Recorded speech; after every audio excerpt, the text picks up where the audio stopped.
Right, so we're live. First one, so this is going to be a bit nerve-wracking because never done it before. We're fingers crossed the technology works because you know what technology is like.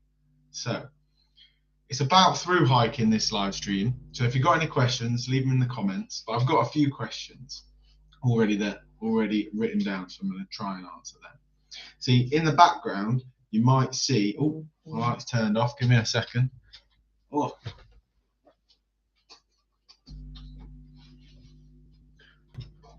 There we go, kicked it with my feet. Nightmare. Anyway, through hiking.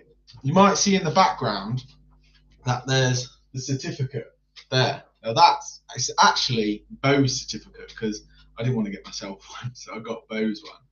And that was for the West Highland Way. I did that last April, and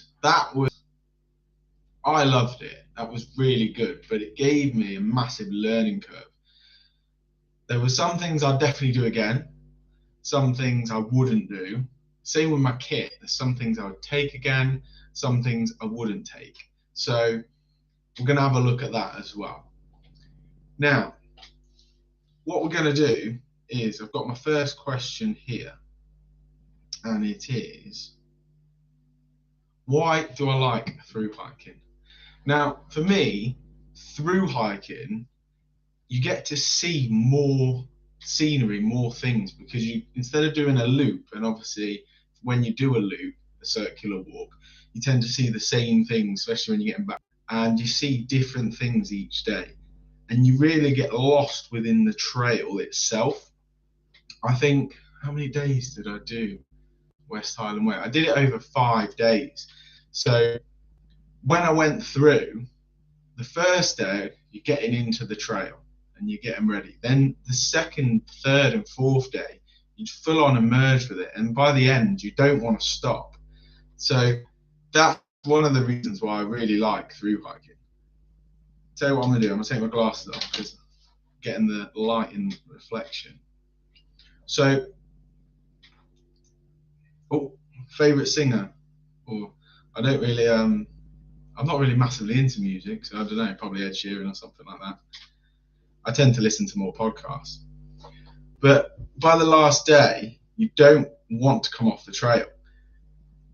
So that's one of the reasons why I love through hiking. And when you are through hiking, you tend to see the same people that are doing the through hike with you. And most of the time when you get to the end, you're setting up your tent and you have a little chat about how their day went, how your day went. And then that really helps get you through, especially if it's been a rainy day.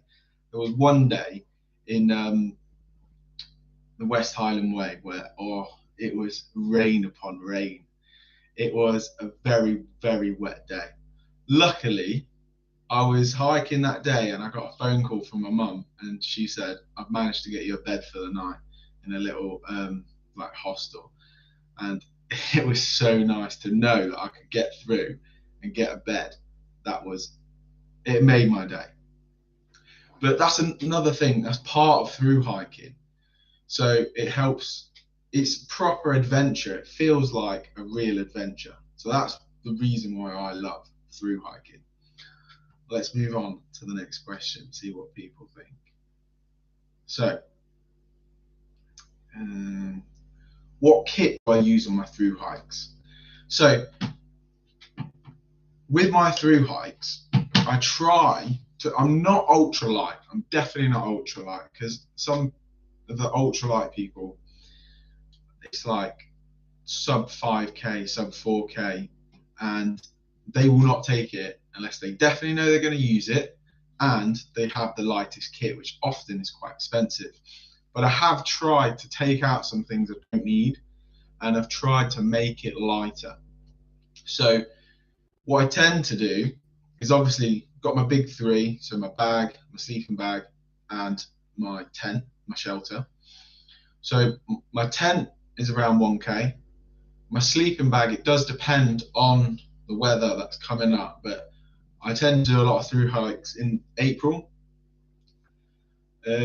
So I have a synthetic sleeping bag because I've only got a single wall tent. Instead of having down, that's kind of the trade-off. So I've got a single wall tent, so I have synthetic. So if it does get a bit wet, it's not that bad. It tends to dry out and it does cope better.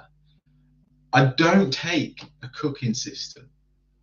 Now, there's a few reasons why I don't take a cooking system. One, I don't drink tea or coffee. So when it comes to waking up in the morning, a lot of people I know, they wake up and they start mashing, they make the tea, they make the coffee, whatever. I don't do that. So for me, it would just be making hot water for my ration pack meals. But when I through hike, I try to eat like a king really, because tend to walk over 20 miles each day. So I can kind of eat whatever I want. Like, I need to take in the calories. So often I'll get to a restaurant or a pub or anywhere, fish and chip shop, I love fish and chips, or anywhere where there's food, somewhere like that, and I'll just grab a meal before I go to bed.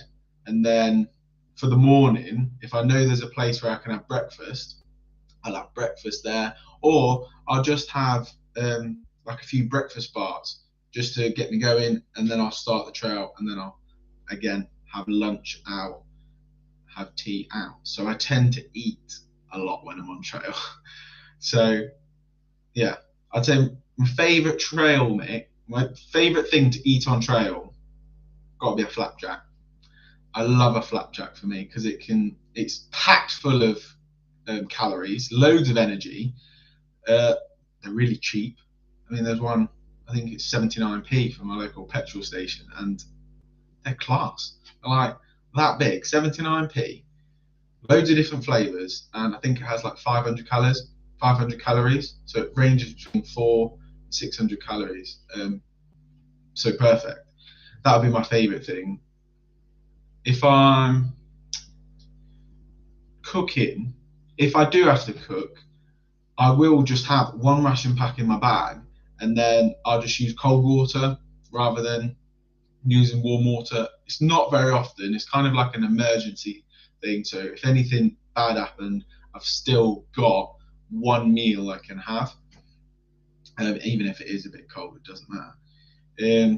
And then when I stop in at a shop, I'll just get sandwiches and stuff like that. So I don't take a ration pack. The one thing that does affect me personally, it's not even my food. It's my dog's food. It's Bo's, her food, because I always hike with my dog. So if I'm on like a week-long hike, her food is like over a kilogram, depending on how long we go, 1.5 kilograms. I mean, obviously, she'll eat it as the days get on, so my bag does get lighter. But yeah, that's one of the things that actually puts my weight up quite a bit. But if we're talking about base weight before food, water, and Bo's food, I definitely want to be sub 10k. To be honest, I'm trying to be sub 10k with food. Because like I say, I don't take a lot of ration packs. Probably only take one, maximum two. Bo's food about k. And then with water, I tend to just have a normal plastic bottle that goes on the side of my bag, and then I've got my B3 that are filter water as I'm going. Because I go in April, it tends to be a lot of streams are running. It's not like there's a drought in April. We know about April's showers, especially if you're a walker. So another heavy item would be my mat, but I have actually upgraded. I've got the Neo Air. Now, I didn't get what's the new model called? XSL or something. It's 3 letters, I think it begins with an X. Because they're crazy prices now. I mean, they are intense pieces of kit, but they're like 300 quid now. Over 300 quid. And I'm not paying 300 quid for a mat. Not yet, anyway. I mean, I'd like to, but I can't afford that. I don't think wife would be too happy about spending 300 quid on that. I mean, I don't think she'd be that bothered. It's my money, but yeah. So I got mine reduced because the new one came out. So I mean, you can sleep on snow with that, so it's fine. Then, what else do we have in my bag? Waterproofs. Got to have waterproofs. Tend to take one mid layer, spare pair of socks, just in case socks get wet. Definitely always have a spare pair of socks. First aid kit, toilet kit, yeah, just the normal bits and bobs of everything else. So that's pretty much my kit. What I am going to do though is I am doing the Offa's Dike Trail in April, this April. So it's starting the 7th of April, so that's Good Friday, and then going to walk all the way to the 15th. So we're traveling down, getting on the train down there, doing half a day, then 7 full days, and then another half a day at the end. So that is going to be an epic adventure. It's 177 miles, so very long way, and it's going to be decent. So let's have a look at the next question. Next question then. So why am I doing the Offa's Dike Trail? Well, started off, my mate Don, he was watching Countryfile and they mentioned about the Offa's Dike Trail. And I was like, he'd not heard of it. And he was like looking into it. He was like, oh, what's this trail here? Runs the border of England and Wales. So I started looking into it, and then he literally just messaged me and said, Rob, there's 177 mile trail. Fancy doing it? And I'll just text back, game. I'm happy to do that. I'm always up for a trail meal. So yeah, let's have a look at the next question.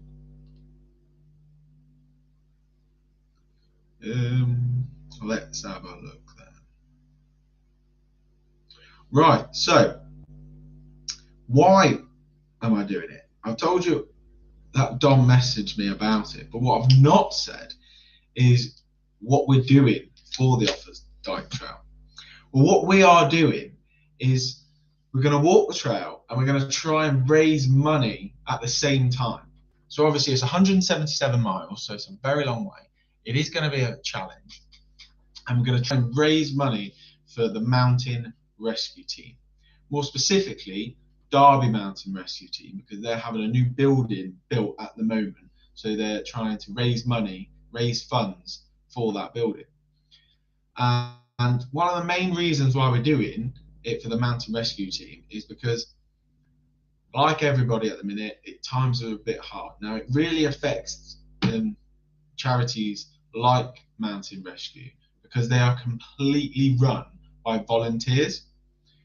So unlike the other emergency services where your taxes go towards helping the police, fire department, and obviously the NHS, Mountain Rescue, even though you do ring 999 if you do want to contact Mountain Rescue, everything's voluntary based and everything's done through funding. So basically, if you're on a hike going up a local hill, local moor, anything like that, and say you twist your ankle, break your ankle, anything like that happens, you'd ring 999, you get eventually put through to the Mountain Rescue Team, and they would be the ones that would come out and save you, essentially. They save people's lives, but they need the funding to do that. And touch wood, the estimated words, so touch wood, I've never needed them, and my friends haven't needed them. But if there ever was a time where I hurt myself or a friend hurt themselves when I'm out walking, which I do a lot of, it's nice to know that I've helped them a little bit and they can hopefully help us. So that's why we're going to raise money for the Offa's Dike Trail.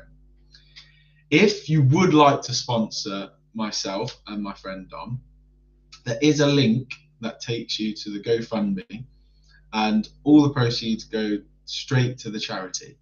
So fingers crossed, we're going to hit our target of £1,000, because that will really help the centre, and it will get the Mountain Rescue Team with the much needed kit.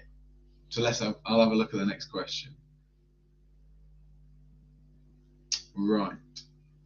Where are we? Right, so a bit more about the Offa's Dyke then. So a few people ask, what do you do when you go to the toilet? So obviously, you need to go. So the main rule of thumb and what you're meant to do is you're meant to come off trail, dig with your trowel, do what you need to do, and then leave no trace. That's the main thing. So just do that. But like I was saying, I tend to, like, I'm eating in pubs a lot. I tend to just kind of go there. But obviously, if I do need to go, I have got that if I need to. So I know a few people that don't do wild camping, don't do through hiking, mentioned about that. But what I will be doing on the Offa's Dyke is I will be wild camping a couple of times. So when you wild camp, another big thing is about leave no trace. So you find your spot, you're meant to do it just as kind of it's dusk, it's getting dark, you find a spot away from the trail, set up camp, sleep, wake up just as the sun's coming up so you're not disturbing anyone, pack everything away, check the area that there's no litter, that you've not accidentally left anything, that you've not disturbed the ground in a bad way. Definitely no fires.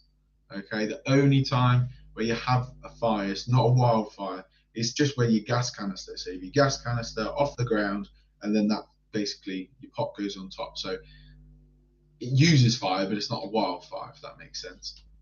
For those people that haven't done that. Another one then.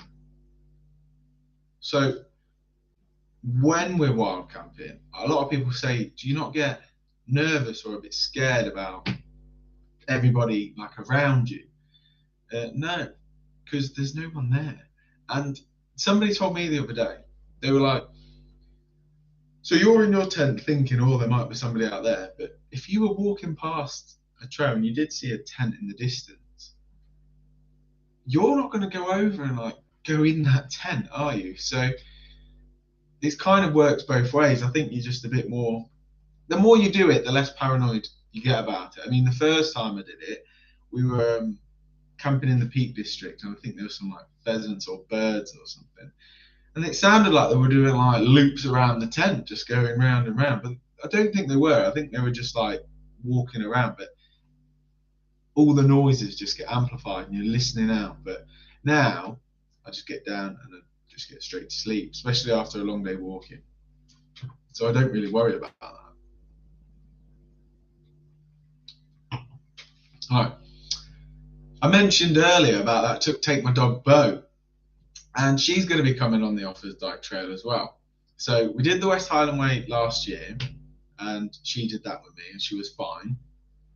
So she's going to do this one. Now, you may have seen in my videos, I've got another dog called Bailey, a little Cocker Spaniel.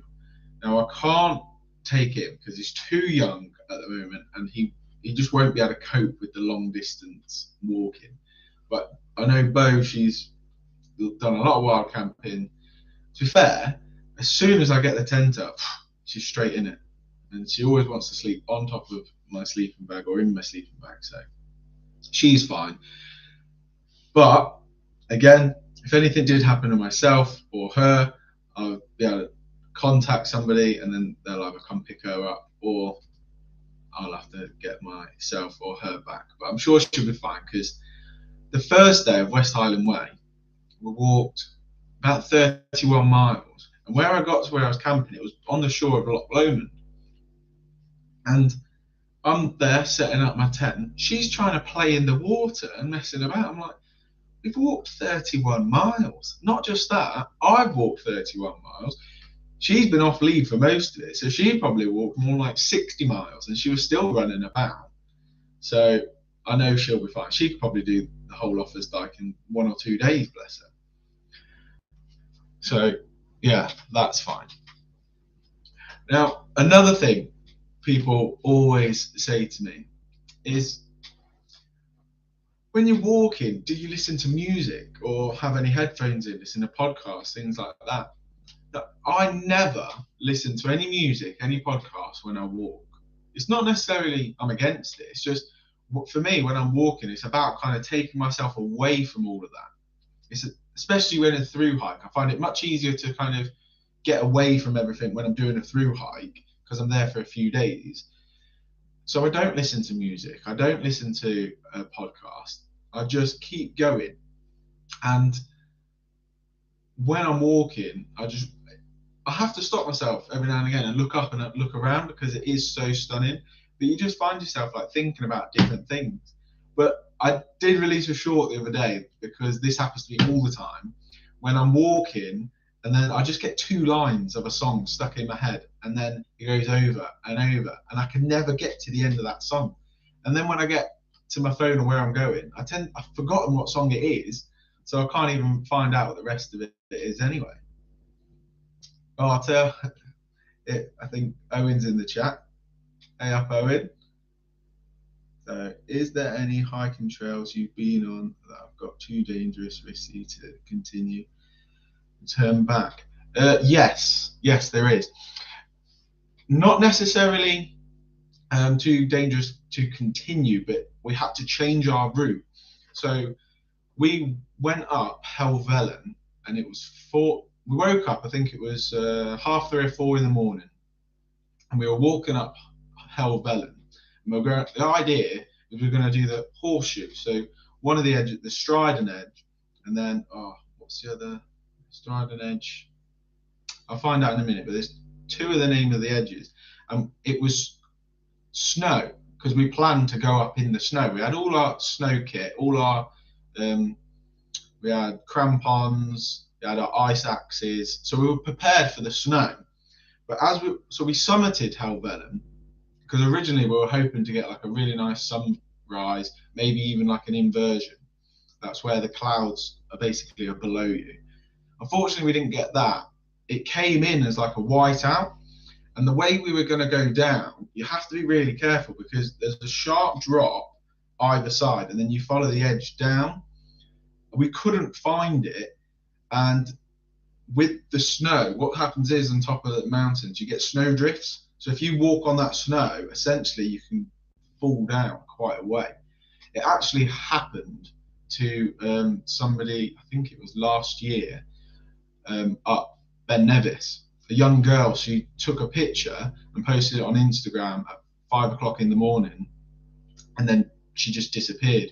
But the picture was taken quite close to the edge, and people think that that's what happened to her. She got too close to the edge and just fell down the side.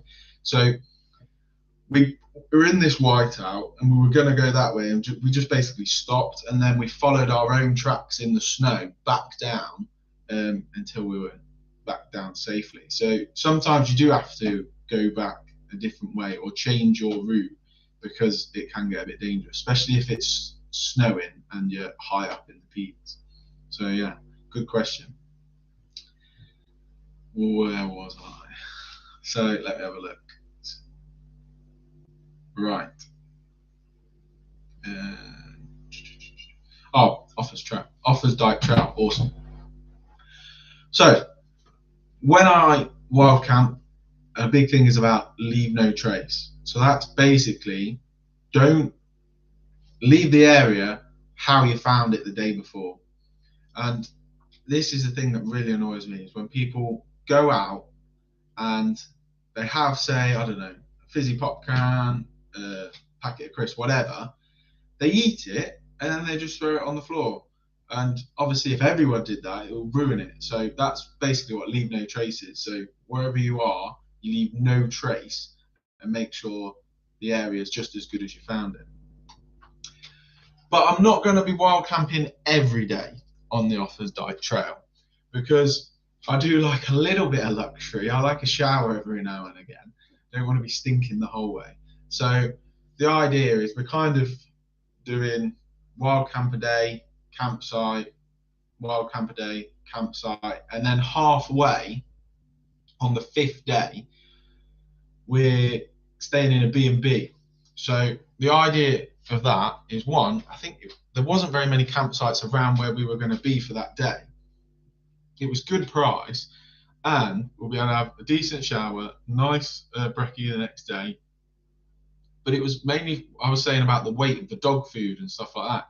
So we're going to send them a parcel to restock on dog food. I'll probably send like change my t-shirt, change other bits and bobs, so we get fresh clothing that day, and then we'll be revitalised for the rest of the trail. So that's part of the plan. With the campsites, they're normally quite relaxed. Like you can just go up. I've already booked into them, but they're normally quite relaxed. Just pick anywhere along the trail, get my tent down, and then we're going to go into a couple of villages. One of them is Hay on the Wye. So we're following the River Wye all the way up, and then that Hay on the Wye is actually meant to be a really nice village. So we're going to go in there, get some tea, and then the next day we'll be able to carry back onto the Offa Dike Trail. So I'm really looking forward to that. Let's have it.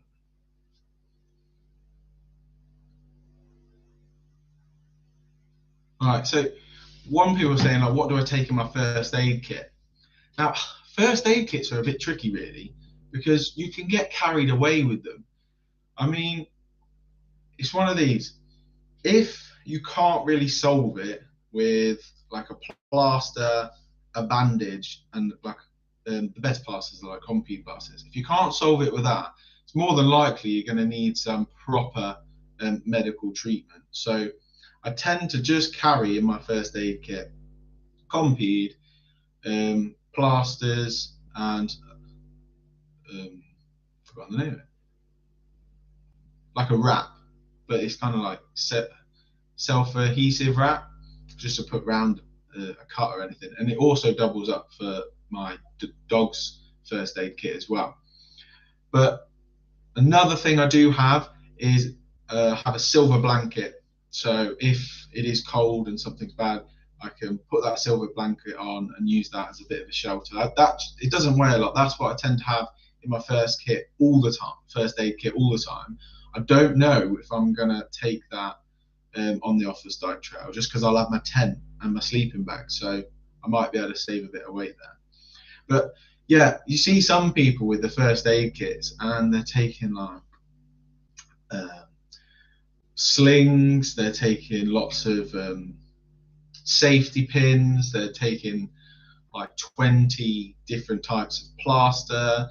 Like there's lots, and normally when you order them off Amazon, that's pretty much it, comes like that big, full of stuff, and that's fine just for a first aid kit. But when you're hiking, if you're whatever you're carrying, say I'm carrying, say my mobile phone for example, if that's a piece of kit and it weighs whatever, if I'm carrying that for basically 10 days and I don't use it, it's a complete waste. So that's where the ultralight camping really comes in, where it's like, do I need it? Can I save weight on it? So for my first aid kit, it is quite minimal, to be fair.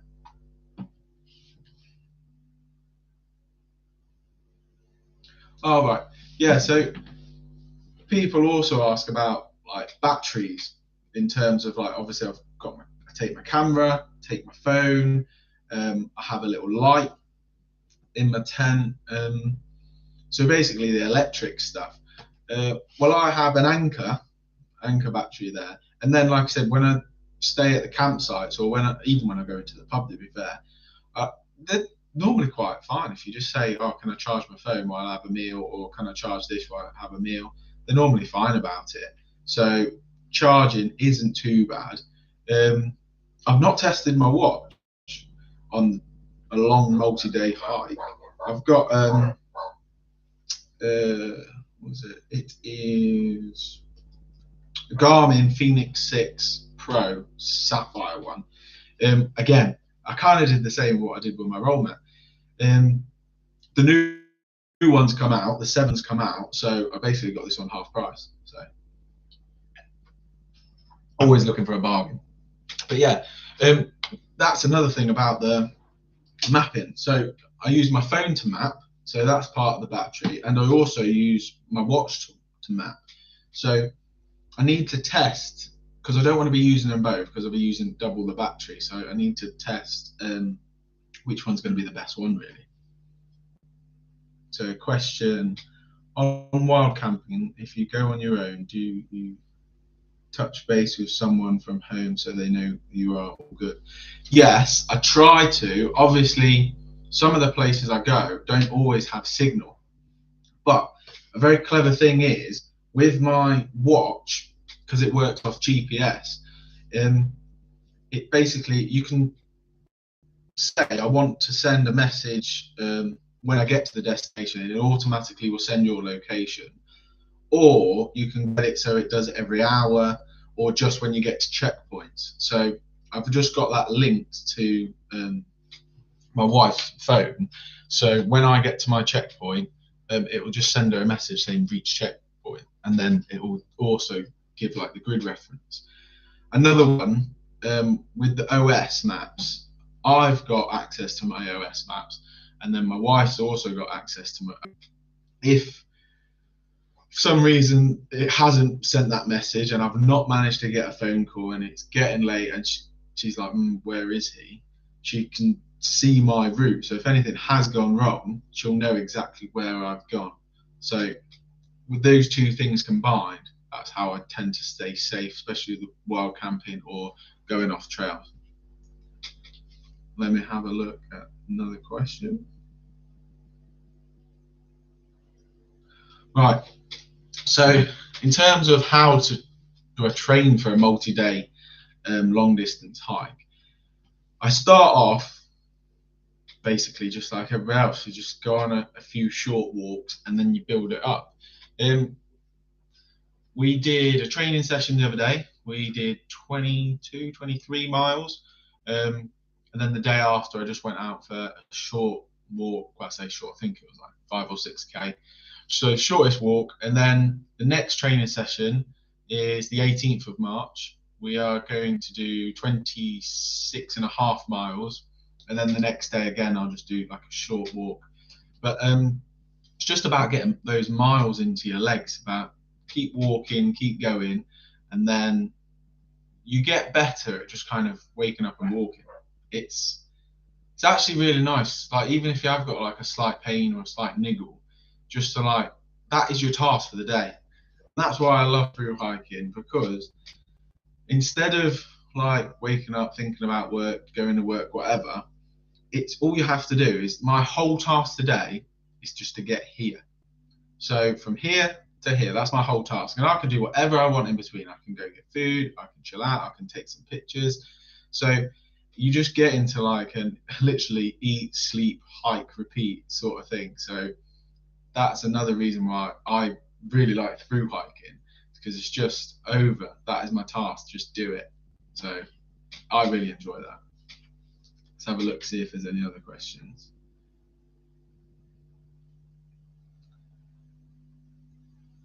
Okay, so my favourite through hike. Well, my favourite through hike probably is the West Highland Way.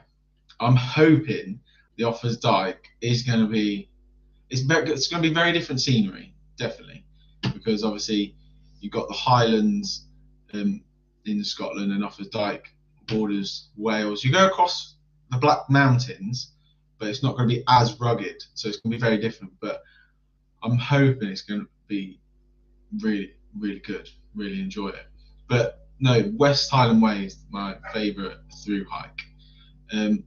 Highlight of the West Highland Way probably was. It's hard actually. I'd probably say the Devil's Staircase. Although that was the wettest day, it was a day where I found out I had a bed at the end of it, so I think that perked me up. It's probably the place where you're the most remote, and it's one of the hardest. So I don't know. I'd enjoy it. I enjoy sometimes when you're getting out of breath and you're working hard. When you get to the top and you look back, I think it's a real achievement.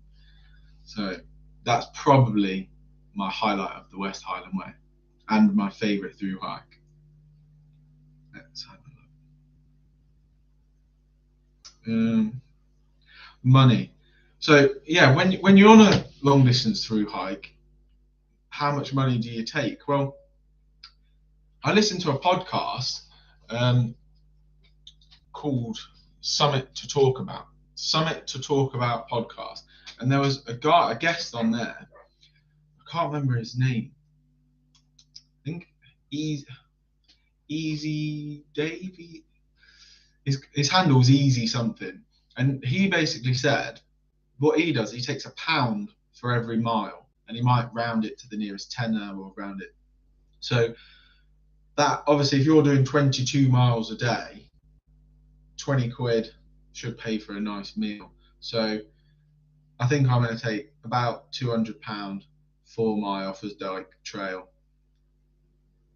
I mean, it might be a bit more, might be a bit less, but yeah, I think around £200. So I tend to use the rule of £1 per mile is your budget sort of thing when you're doing a through hike. So if you imagine, obviously, if you're doing a really long through hike like Land's End to John O'Groats, that's over 1,000 miles, you'd need a lot of money. It does take a lot of time, a lot of saving.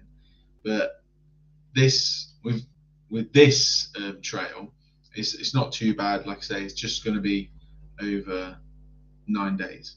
So that's what I do in terms of money.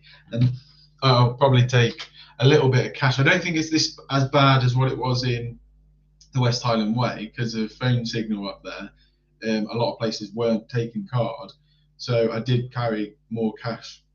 But with the Offa's Dike Trail, you come to like a little village pretty much every day, and it is the phone signal along there is much better.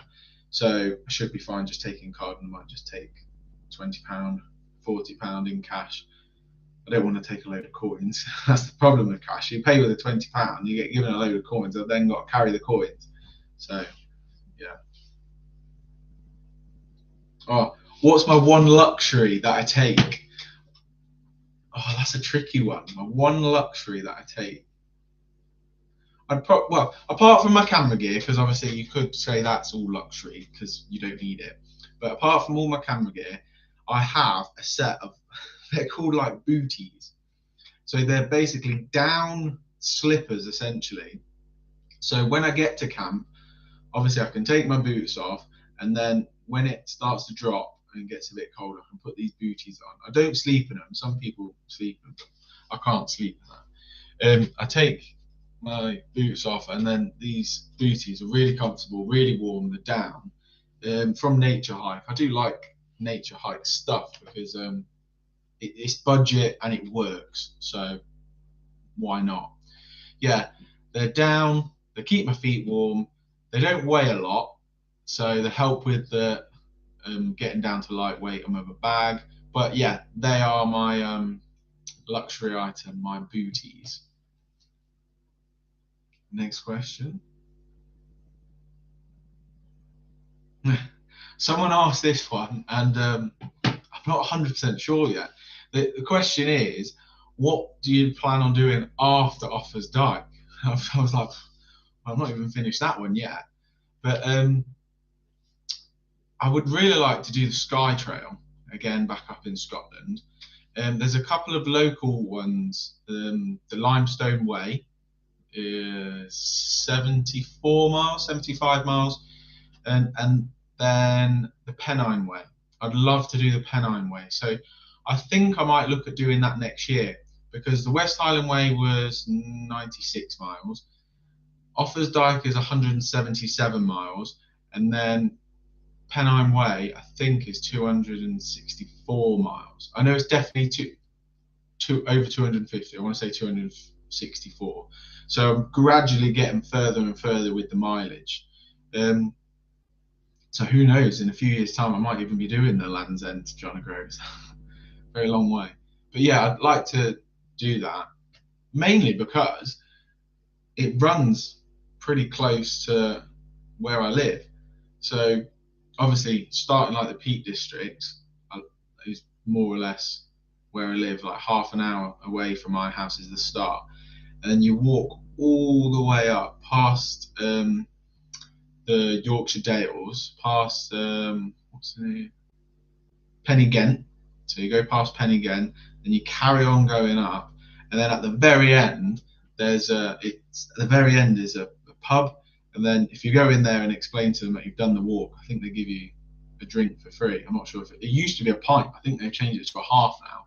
But yeah, that's meant to be very challenging. It's meant to be very wet. So that might be one I don't do in April. So we'll see. That kind of picks me up on a question that somebody else asked. What is the best time of year for doing through hikes? Now, it's a personal preference, I'd say, but I really like the April time. One, because I get a couple of weeks off, I can have time off in April. But even if I didn't get time off, I still would highly recommend April because it can be really nice weather in April. It can be really warm, but not too warm. You don't want to be hiking for days on end when you get into like 20 degrees, 25 degrees. Definitely don't want to be doing it in 30. It just gets too hot, especially in your tent. So April's a nice sort of temperature. It's nice fresh mornings, especially I love it when you wake up. It's really fresh. There might even be a little bit of frost, a tiny bit of frost, and that crunch on the ground when you think is just fresh. You've got spring, so you've got all the flowers and the trees are starting to grow leaves again. I just think it's an amazing time of year. My second favourite would kind of be the complete opposite, would probably be like autumn, for kind of the same sort of reason. The temperature is going to be really good, but then you get a lot of colours on the trees, so that's really nice as well. So that's really good as well. So yeah, I like the colours on the trees in autumn. So I'd say they're probably the two best times of year to go hiking. Spring and then autumn. For through hiking anyway, because it's not too cold, it's not too warm. Yeah, let's have a look, see the next question.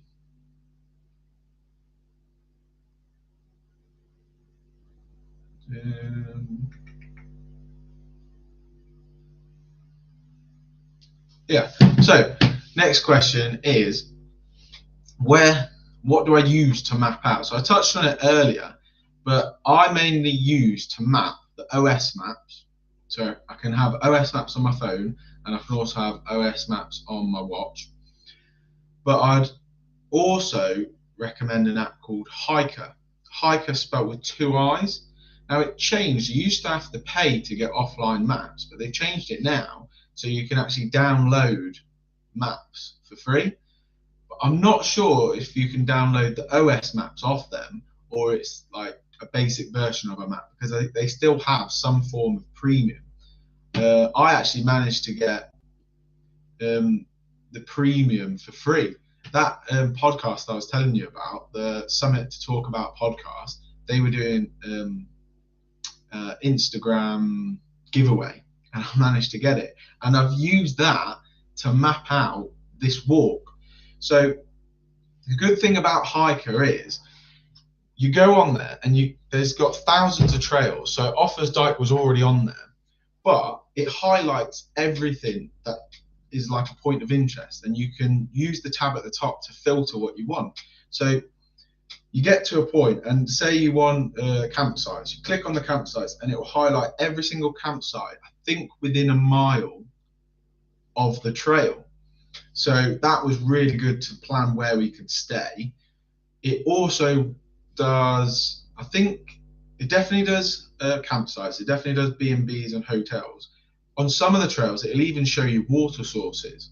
So it might be like a decent sized waterfall or river, it might be like a shop, shops are on there as well, pubs are on there. So you can really plan your route in quite some depth. So be like, right, I'm going to get my supplies from here, I'm going to stay here and use that all the way. So I use that app Hiker to plan the route entirely, but I'll probably use the actual OS maps again because I can put that on my watch to follow the trail going all the way along.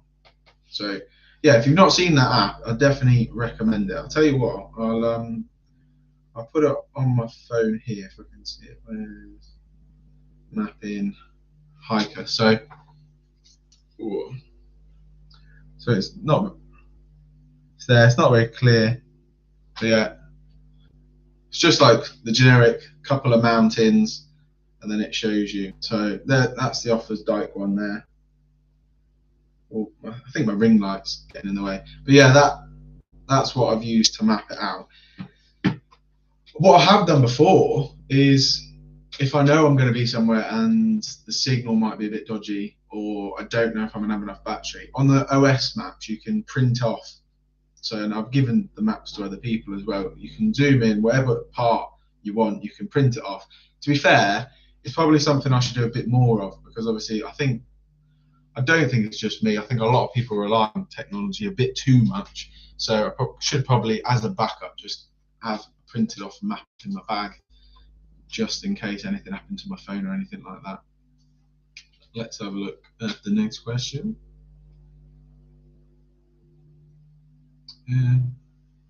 Oh, footwear. Yeah, that's quite a big debate, really, isn't it?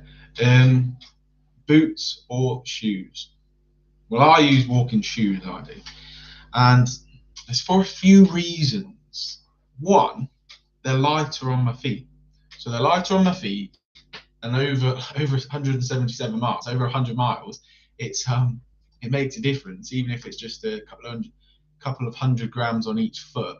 It does make a difference. I do use Gore-Tex shoes though, and I'm tempted on my next set to not buy. Literally, I'm tempted to just buy like a mesh, because they will get wet, but then they'll dry quicker. So I don't know. I'm very close to try and get mesh shoes rather than Gore-Tex. The Gore-Tex have been great, to be fair. I do like the fact that I can just walk through puddles and keep my feet dry. But it's one of them. If they do get wet, they take, well, basically the whole trail to dry. It's very hard to dry them once they do get wet.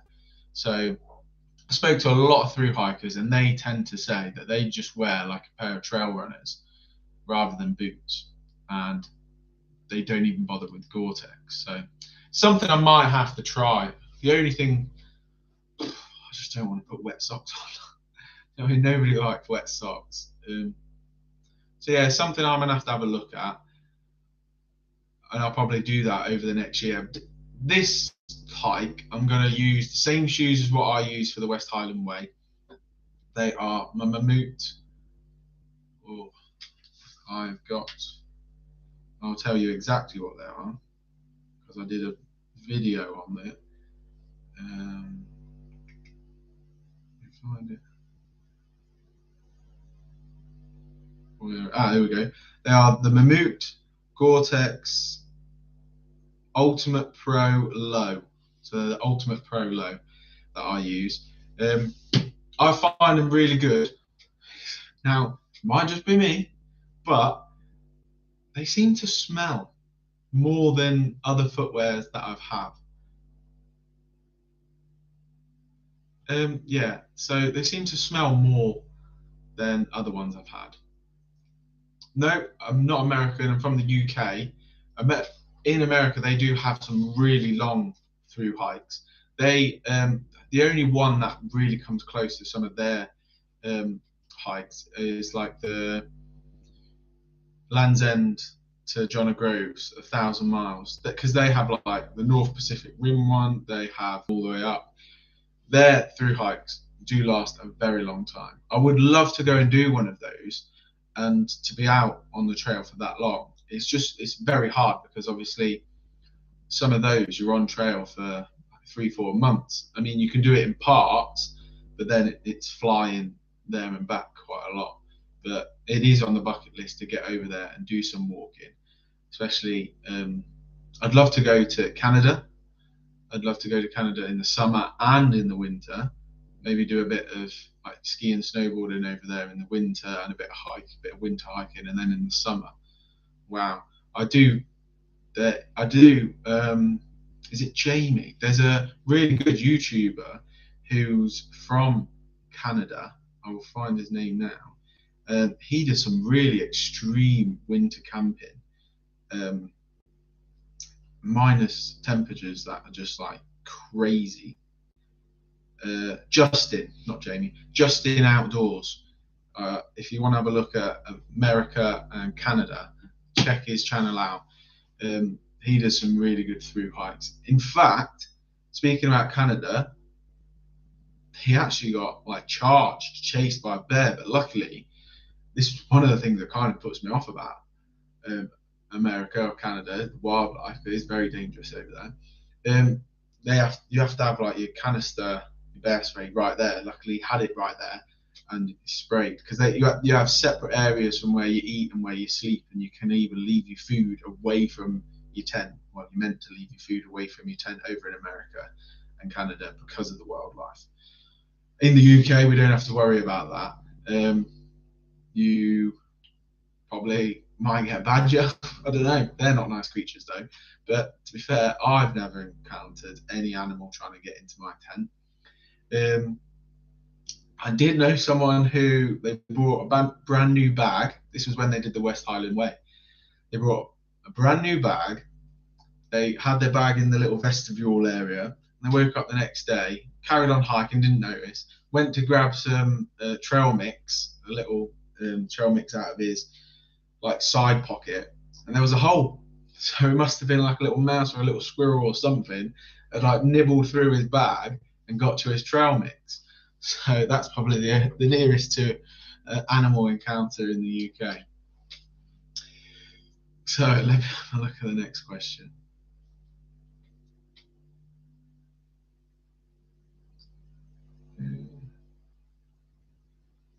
So someone said about doing the Offa's Dyke as like a timed thing. So I'm not doing it as a timed. I'm just doing it as like I've already set the amount of time I'm going to do it in, so it's relatively relaxed. People have definitely took longer, and people have definitely done it quicker. But it's about finding my pace. I want to enjoy the trail. I want to, like I say earlier, I mentioned about Hay on the Wye. I want to go to a few places. I want to try and make a couple of videos as I go. So these things take time, and like I say, my task each day will just be do 22 miles, do 24 miles in the whole day. So I'm not doing it as a time, not trying to get there as quickly as I can. I'm just going to be relatively real. It tends to be quite relaxed. I've not done any like timed trials. Well, I suppose it's not really a through hike, but what they called Yorkshire Three Peaks. That's the only one I've really done it. You have to do 3 of the highest peaks in the Yorkshire Dales. So Pen-y-ghent, Whernside, and Ingleborough. You get 12 hours, and you do a loop, and you do all 3. I think I did it. It's when I first kind of got into walking, so I wasn't that fit. I think I did it in like 9 hours. I'd like to maybe go back, and I think I'd definitely be able to beat 9 hours. But yeah, I've not really done that. I'd like to do the national 3 peaks. Obviously, you get 24 hours for that. Yeah, apart from that, they've not really done any timed things. So I think there's a couple more, and then we'll look at finishing off.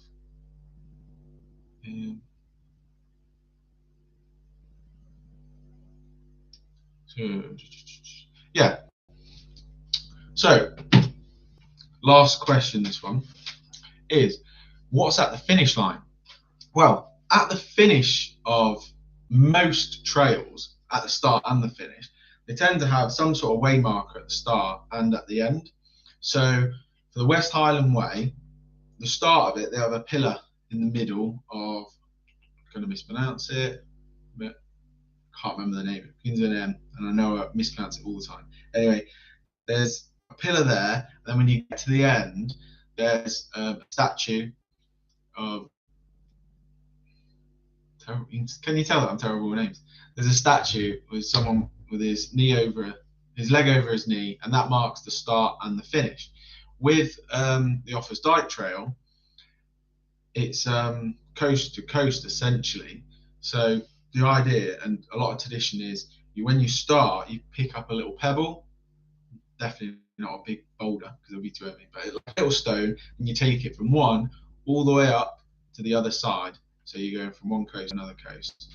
There's a lot of trails like that where if it is from one side to the other, that you do take the pebble from one sea to another sea. Often, even if it's just like a plaque, often through hikes will have like a big plaque that this is the start, this is the finish. With Land's End of John O'Groats, you've got the famous sign that people use as like a start point and an end point. So you can see the two different signs there. So most tend to have some sort of pillar, some sort of starting point and finishing point, really. So yeah, that's all the questions I've got along with the chat. Yeah.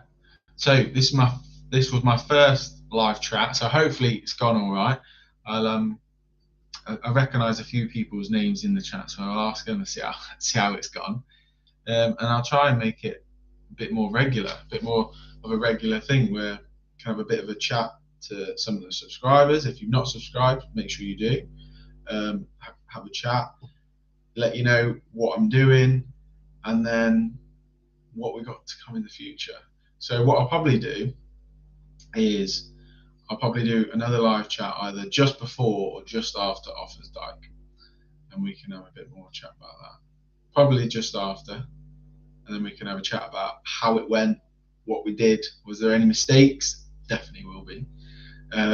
Any errors, but I'm sure it'll be good. Fingers crossed. Like I say, fingers crossed. We're going to hit our target. We've just started the fundraising. I think we're like 10% there. We literally just started. Obviously, we've still got a couple months till the fundraising, till the event. So there's 2 of us doing it. Over 177 miles for mountain rescue.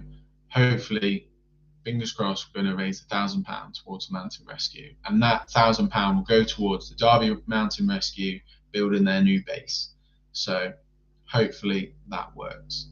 Right, well, we're approaching the hour. There's nothing left from me. I just want to say a massive thank you for those people that have tuned in, that have left questions and engaged and just even watched. I'm also honoured that people have taken time out their day to watch me ramble on. Literally. So yeah, thank you very much. All right. Bye. That's bye from me, and another day, another walk.